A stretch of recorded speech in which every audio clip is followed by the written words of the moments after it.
or Radovan Karadzic, Slobodan Milosevic, or the buffoons in the Nazi Party. And all of them were buffoonish. Some of them, like Trump, or Goring, or Milosevic, or Karadzic, out of power, can actually be quite funny. But that doesn't in any way mitigate the fact that in power they are immensely dangerous.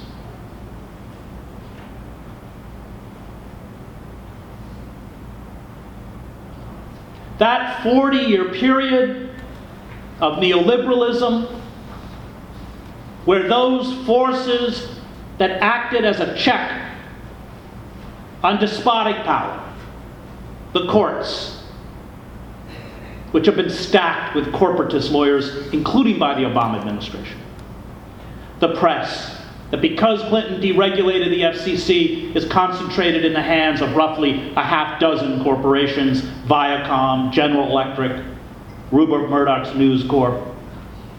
The fact that we now socially find Fox News an acceptable news outlet. And finally, the universities were purged, especially in the economics departments. If you didn't sing to the tune of neoliberalism, you were never going to get appointed and never get tenure. Any tyranny makes war on institutions such as labor unions, civic organizations, opposition, anti-war movements, anything that gives a voice to those out of power, but particularly targets three institutions within the society: the courts, the press, and academia.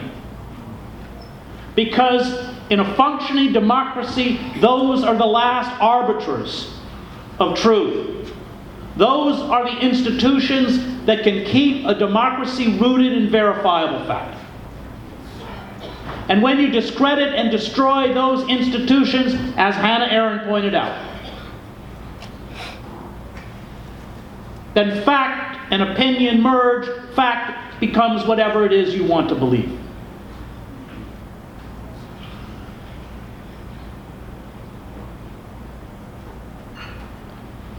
"49% of Americans find Trump trustworthy.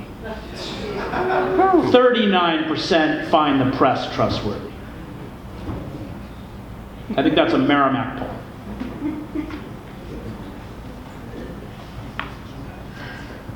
And we on the left, who I think we have to acknowledge in a form of self-criticism, have surrendered the moral authority we should have had by backing a Democratic Party we should have long ago defied.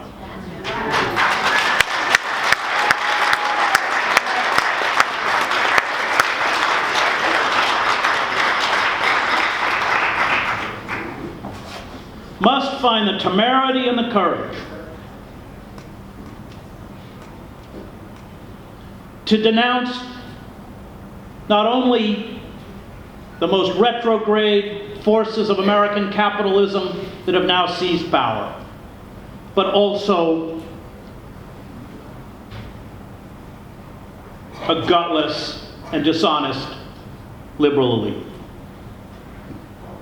It is extremely important as this country devolves that there be voices that speak out on behalf of working men and women, that speak out on behalf of the poor, that speak out on the 2.2 or 2.3 million human beings who go to bed every night in this country in a cage, that defy the centers of power, that recognize that it is not our job to take power, but to build movements that keep power in check.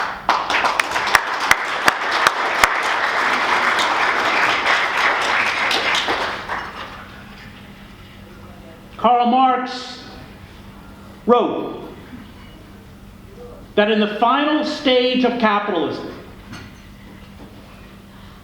when capitalist expansion could no longer generate the kinds of profits that it accrued in the past, it would begin to devour its host. It would begin to consume the very structures that allowed it to exist. And that is the stage of late capitalism that Trump represents.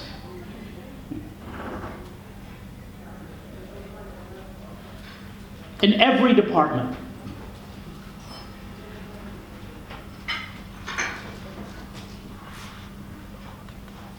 The education budget will be turned over to for-profit corporate schools and the Christian right.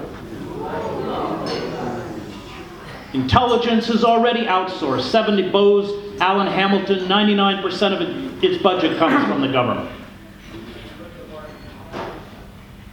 The rise of mercenary forces, contractors. I was in Standing Rock. And getting into Standing Rock, we passed through private contractor checkpoint after private contractor checkpoint, and they were all carrying long-barreled weapons.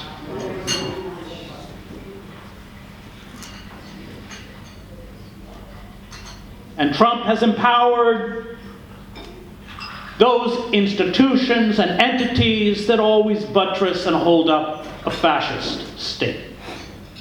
Internal security, with its militarized police, and the military.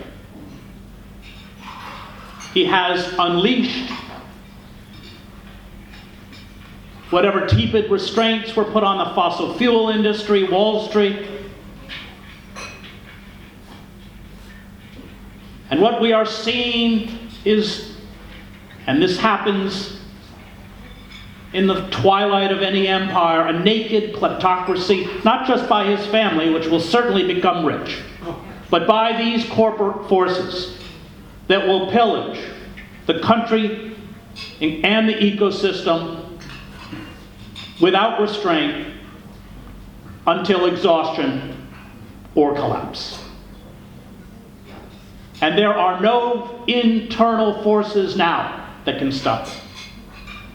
It's up to us, and it means going into the street, and it means disrupting the machinery of governance, as we saw with the Muslim travel ban at the protests in the airports. Because what did those protests do? They shut down those airports.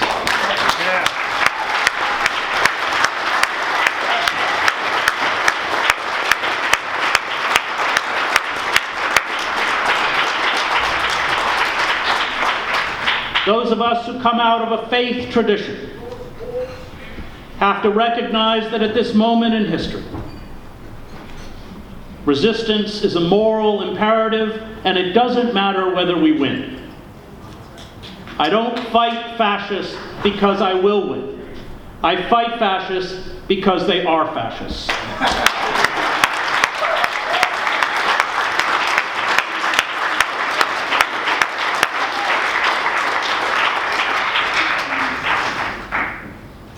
I'm going to close with a short passage from my book, Days of Destruction, Days of Revolt. And this passage was when Dr. Cornel West and I, in Zuccotti Park, held a people's hearing of Goldman Sachs